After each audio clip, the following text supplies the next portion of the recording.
আসসালামু আলাইকুম ছাত্রবৃন্দ, তোমাদের স্বাগত জানাচ্ছি অনলাইন ক্লাস মনোবিজ্ঞান ক্লাসে।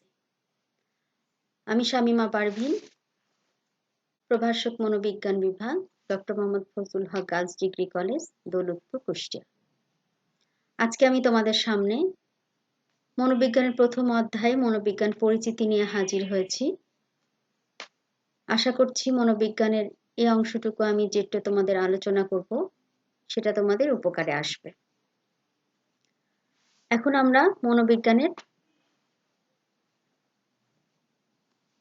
আজকের আলোচ্য বিষয় হচ্ছে মনোবিজ্ঞান পরিচিতি। মনোবিজ্ঞান পরিচিতিতে আমরা প্রথমে সংজ্ঞা, পরিধি এবং বিষয়বস্তু আলোচনা করব। মনোবিজ্ঞানের সংজ্ঞা দেওয়ার আগে মনোবিজ্ঞান সম্পর্কে আমরা কিছু জানব। মনোবিজ্ঞান হচ্ছে মনোবিজ্ঞানের ইংরেজি পরিভাষা সাইকোলজি। এটা দুটি গ্রিক শব্দ সাইকি এবং লগোস থেকে এসেছে। সাইকি শব্দের অর্থ আত্মা বা মন এবং লগোস শব্দের অর্থ বিজ্ঞান বা অধ্যয়ন। 1694 খ্রিস্টাব্দে ডাচ চিকিৎসক ও পতঙ্গ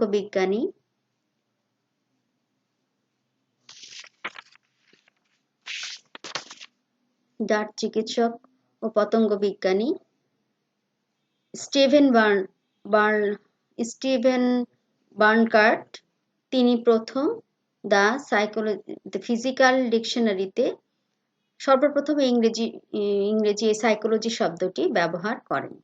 প্রাচীন গ্রিসে বিষয়টির বা সাইকোলজির উদ্দেশ্য ছিল মানুষের মন সম্পর্কে সুনির্দিষ্ট কিছু জ্ঞান অর্জন করা। পরবর্তীতে এই মানুষের মন সম্পর্কে জ্ঞান অর্জন করতে গিয়ে পরবর্তীতে তারা এই মনোবিজ্ঞানের প্রয়োজনীয়তা দেখা গিয়েছে। মনোবিজ্ঞানের যাত্রা শুরু হয়েছিল মন সম্পর্কে জ্ঞান অর্জনের জন্য, কিন্তু দিনে দিনে মনোবিজ্ঞান যত বেশি বৈজ্ঞানিক রূপ লাভ করেছে, মনোবিজ্ঞানের সংজ্ঞার পরিবর্তনও ততটা হয়েছে। বর্তমানে মনোবিজ্ঞান তার প্রাচীন বিষয়বস্তু মন ও চেতনা থেকে সরে এসে মানসিক প্রক্রিয়া ও আচরণের মধ্যে গণ্ডিবদ্ধ হয়েছে। মনোবিজ্ঞানের একটি সার্বজনীন সংজ্ঞা প্রদান করার জন্য মনোবিজ্ঞানীরা একে বিভিন্নভাবে সংজ্ঞায়িত করেছেন। প্রথমত আমরা গ্রিক দার্শনিক অ্যারিস্টটলের কথা বলতে পারি। তিনি সর্বপ্রথম মনোবিজ্ঞানকে মানসিক প্রক্রিয়ার বিজ্ঞান বলে অভিহিত করেছিলেন।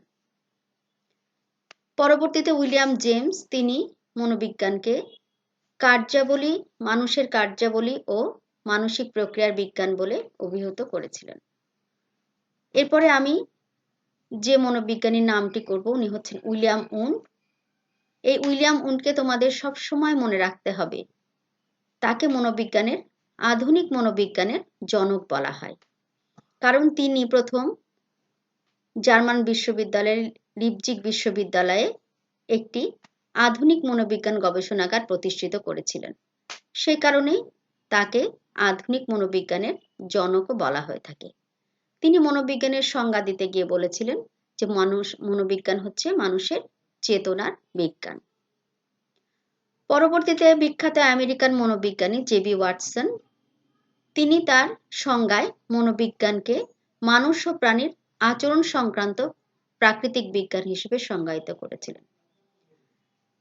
বলা হয়ে থাকে মনোবিজ্ঞানের এই যুগান্তকারী সংজ্ঞাটা সর্বপ্রথম জেবি ওয়াটসনই দেন, কারণ তিনি মানুষের আচরণ সংক্রান্ত বিজ্ঞানের একটি তথ্য প্রদান করেছিলেন। পরবর্তীতে আধুনিক মনোবিজ্ঞানীদের সংজ্ঞাতে আমরা মনোবিজ্ঞানের আচরণ ও মানসিক প্রক্রিয়ার সমস্ত ধরনের এই বিষয়টাকেই আমরা পেয়ে থাকি। আমি এবার তোমাদের সামনে মনোবিজ্ঞানীর যে সংজ্ঞাটা প্রদান করব, আধুনিক সংজ্ঞা, সেটি হচ্ছে ক্রাইডারের সংজ্ঞা। মনোবিজ্ঞান হলো মানুষ প্রাণীর প্রধানত মানুষের আচরণ ও মানসিক প্রক্রিয়ার বিজ্ঞানসম্মত আলোচনা। Psychology can be defined as the scientific study of behavior and mental process. মনোবিজ্ঞানের এই সংজ্ঞাটিকে বা ওপরের সংজ্ঞাগুলোকে আলোকপাত করলে আমরা যে কয়টি বিষয় পাই তা মনোবিজ্ঞানের বিষয়বস্তু পরিধিকে আলোকপাত করে থাকে। আলোচ্য বিষয়টি আলোচনা করে আমরা 4টি বিষয় এখানে পাই। একটা হচ্ছে আচরণ, মানসিক প্রক্রিয়া, মানুষ ও প্রাণী এবং বিজ্ঞান। আমরা পরিধীয় বিষয়বস্তু যখন আলোচনা করব তখন এই 4টি আলোচ্য বিষয় তার মধ্যে থাকবে। আমরা পরিধি মনোবিজ্ঞান হলো আচরণ ও মানসিক প্রক্রিয়ার একটা বিশ্লেষণধর্মী বিজ্ঞান। মনোবিজ্ঞান শুধু আচরণ সম্বন্ধে মৌলিক গবেষণায় সীমাবদ্ধ থাকেনি, এর প্রায়োগিক এবং ব্যবহারিক দিকেরও আলোচনা হয়েছে। মনোবিজ্ঞানের অগ্রগতির সাথে সাথে মনোবিজ্ঞানের বিভিন্ন ক্ষেত্র উন্মোচিত হয়েছে। মানব জীবনের জন্ম পূর্ব থেকে শুরু করে, এখানে একটা বিশেষ ভাবে তোমরা খেয়াল করবে, জন্ম পূর্ব বলা হয়েছে। মনোবিজ্ঞানের মানব জীবনের জন্ম পূর্ব অবস্থা থেকে মৃত্যু পর্যন্ত প্রত্যেক কার্যকলাপেই মনোবিজ্ঞানের পরিধি উন্মুক্ত হয়েছে।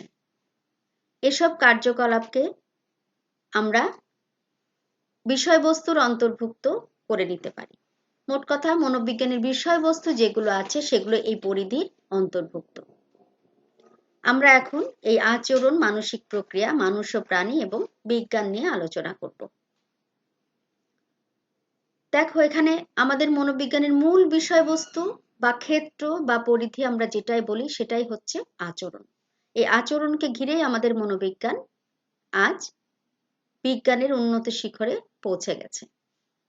সাধারণভাবে মানুষ বা প্রাণী যা করে তাই হচ্ছে তার আচরণ, কিন্তু মনোবিজ্ঞানের ভাষায় আচরণ বলতে প্রাণীর এইসব ক্রিয়াকলাপকেই বোঝানো হয়েছে যেখানে প্রত্যক্ষ বা পরোক্ষভাবে পর্যবেক্ষণ এবং পরিমাপ করা যায়।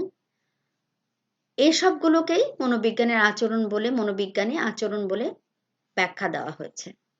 আচরণ এমনিতেই সৃষ্টি হয় না, এর পেছনে কোনো নিশ্চয়ই কারণ রয়েছে, আর এই কারণকেই মনোবিজ্ঞানীরা উদ্দীপক হিসেবে চিহ্নিত করেছেন।